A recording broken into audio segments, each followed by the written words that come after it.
Ito po yung ating barangay road dito mga kaparmlat, at ongoing po yung construction ng kalsada dito. At ito naman po yung mga pananim dito. Mayroon tayong nakitang mangga, mahogani, yabano, avocado, star apple, at saka po may kawayan mga kaparmlat. At ito naman po yung kanilang supply ng tubig dito. Yan po, malaking tubo po yan mga kaparmlat. At ang isang good news pa mga kababayan ay mayroon pong creek, malinis na creek dyan po sa unahan lang dyan.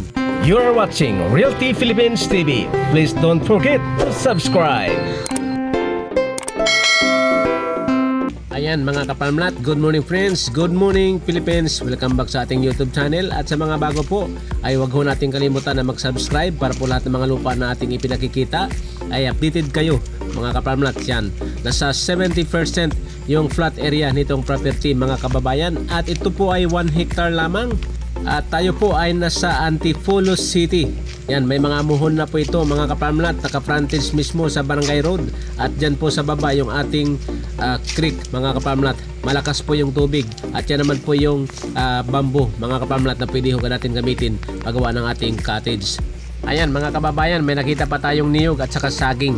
At bababa tayo sa area or doon sa creek mga kapalmlat, dahil ideal ito gawing resort mga kapalmlat sa mga naghahanap po ng resort nakaraan na pwede gawing resort pala mga kababayan. Yan, ito na po yung para sa inyo. Napakalinis po ng tubig, galing po sa Sierra Madre Mountain yung tubig na ito. At tayo po ay malapit lang po sa Shell Buso-Buso dyan po sa Marcos Highway, at 45 minutes po yung biyahe mula dito hanggang dyan po sa SM Masinag. Ganun lang po siya kalapit mga kapalmlat. At yung sasakyan po na pwede ho makapasok dito ay 4x4 o yung mataas po na 4-wheel drive mga kapalmlat, dahil po yung ating kalsada ay hindi pa po simentado.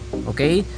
Yan mga kapalmlat, ay narito na po tayo sa creek, at ito po yung pwede ho nyo gamitin dito mga kapalmlat. Naka-frontage or nakalaylay mismo yung property na ating kinuhanan na video kanina. At ang kagandahan nito mga kapalmlat, bato po yung ilalim nito. Yan, yan po yung pangpang kung saan sa taas yung ating property. Yan po yung kawayan kanina mga kapalmlat. At ito po yung mga bato dito. Yan, sa ilalim po yung foundation nitong lupa mga kapalmlat ay bato ho sa ilalim. Kaya po walang tendency na ito'y guguho. At lagyan lang po natin ng maliit na simento pabalagbag dito mga kapalmlat para po maipon yung tubig. Yan, dito po sila lalangoy mga kapalmlat.